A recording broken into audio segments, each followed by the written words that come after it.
Guys, YouTube is changing and we need to talk about it. It has been a while since I've seen people shifting towards the type of editing that would keep someone interested in your video for longer to just being normal on camera. And we need to talk about this because this is good and bad news depending on who you are.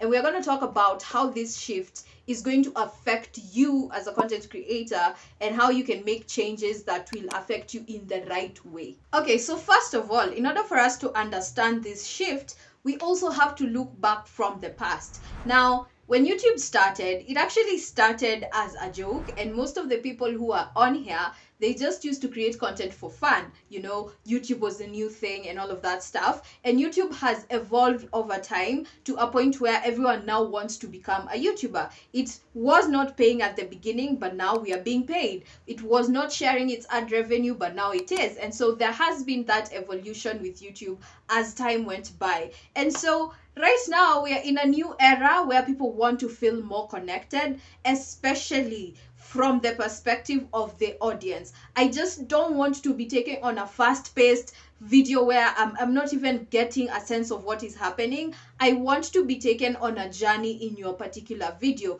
however you choose to take me. And so that is why I can easily say that there is a rise of artists in YouTube than a rise of content creators, because most content creators are leaning towards the artistic side. I mean, you can take a look at maybe the life of Riza. The life of Riza, their content, it's, oh my god, it's amazing. Okay, it is amazing. If you sit down and you watch that video, you get to see that they take you through a journey. They take you through a situation where you get to go through with them. You get to make those decisions with them. You are actually in their story, and that is what we call artistry, because that is art. You know, understanding the art of storytelling, understanding the art of human connection, understanding the art of the urge of people wanting to be involved in your videos. Most of the content creators right now who are blowing up, they're actually leaning towards that side, a more human-centered editing style, because it's not just about the storytelling, it's also about the editing. People are tired of seeing Alex Hamosi styles, fonts, and I mean, it has been there the entire season. I mean, on TikTok, I literally open my TikTok and that's the whole thing I see, and I'm just tired of it. I'm literally exhausted, and most of the content consumers who are actually on YouTube are feeling the same way. We are feeling exhausted of fast-paced videos. The Mr. Beast style of editing is actually wearing us out mentally, and that is why I feel people are leaning more towards the side of the Life of Riza style of editing. So in case you weren't aware of the Mr. Beast editing style, I like calling it the retention editing style, because if we look at an example, like for instance, let's look at this Mr. Beast video.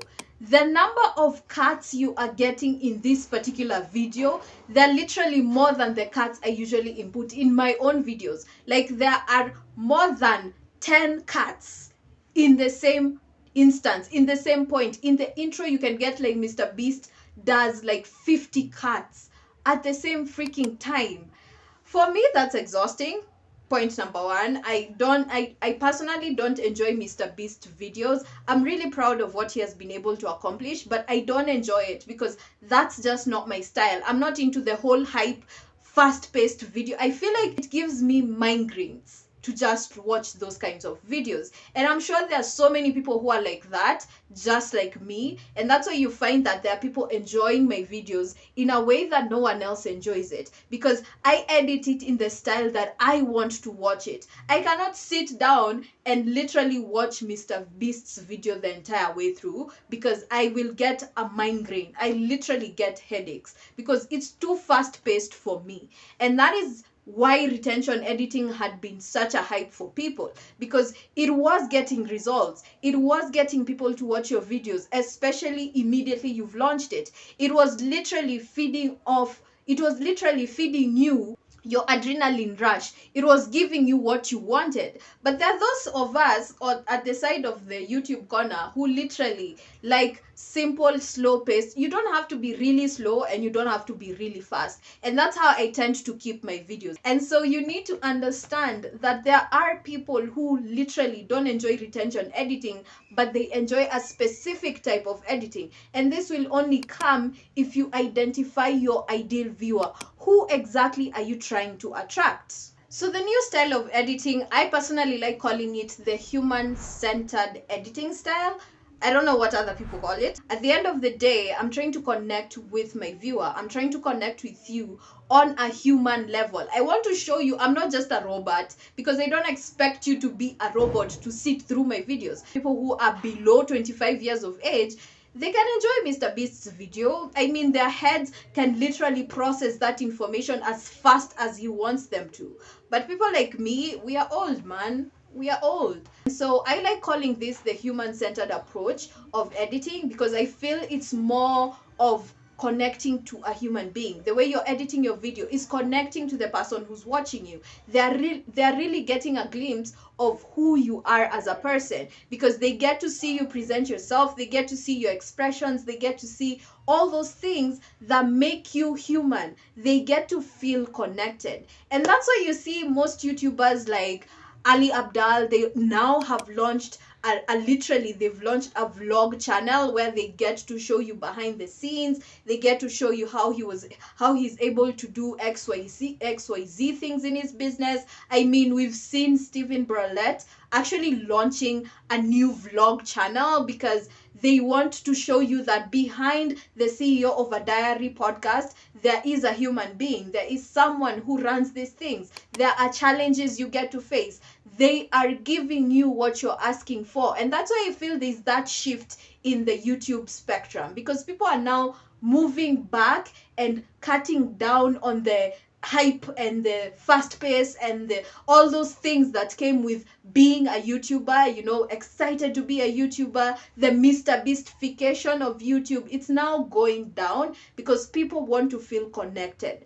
And so you might be there and you're asking yourself, okay, what does this mean for me as a content creator, especially as a beginner content creator?